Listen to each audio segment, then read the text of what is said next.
بەهۆی نەبوونی لقەکانی بانکی مرکزی پارەی دراو لە بازاڕەکانی هەرێمی کوردستان زۆر بووە.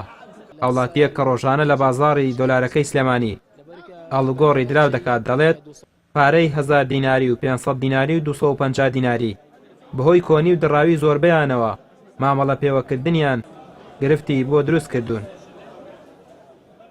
لە 195 بۆ خەڵک ئیشکای دروست کردووە لەبەرکە بە دەرەجە یەک 250کان زۆر وێرانە 2000کان بەس 250کان بۆ یەک وێرانە زیاتر خواسی لەسەرە بۆ باقی دانە و شت لەبەرکە عێراق حکومەتی عێراق دەری ناکات مجموعی کەمی دەرکرد ئەو مجموعەشکەوە کە تەبازە دەستکرا بەر باغانشکە وەرانگرتو هەلێکەسەوە لە بازاری فرۆشت و کرۆفرۆشی پێواکرا 100 دلاری بە 5000 بە 100 دلار هەزارەکان 112,000 بوو بە گەڵایەکی تر حکومەتیشەوەی ممنوع کرد کە ممنوعی کرد لە بازار ئەوەی تیانەما هەر ئەو کۆنانە دەساو دەسەکات و هەموو ڕۆژێک لە چی بڵم 100 میلیۆن 200 میلیۆن هەزاری و ڕۆبی بێتە بازار دڕاو ئەڕواتەوە بەخاو نایەتەوە جارێکی تر.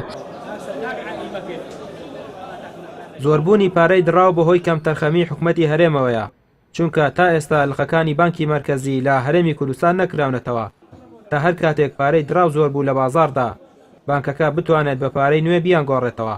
بەشێک لە دۆلار فرۆشانی سلێمانی دەڵێن هەر کاتێک پارەی 250 دیناری دەگۆڕنەوە بڕی 10,000 دینار هەزانتر لێیان دەکردنەوە و ئەوەش زیانی پێگەیاندون. شۆفێرانی پاس و تەکسیش هەمان گرفتیان هەیە.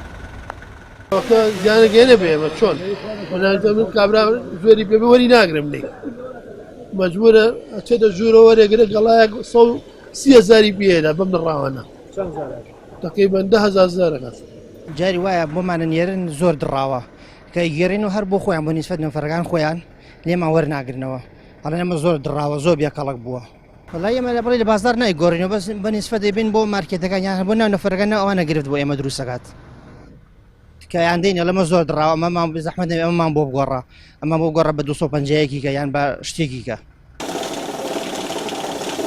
ئێستا لە بازاردا پارەی نوێ بە جۆرێک کەم بۆتەوە کە زۆر بەکەمی مامەڵی پێوە دەکرێت.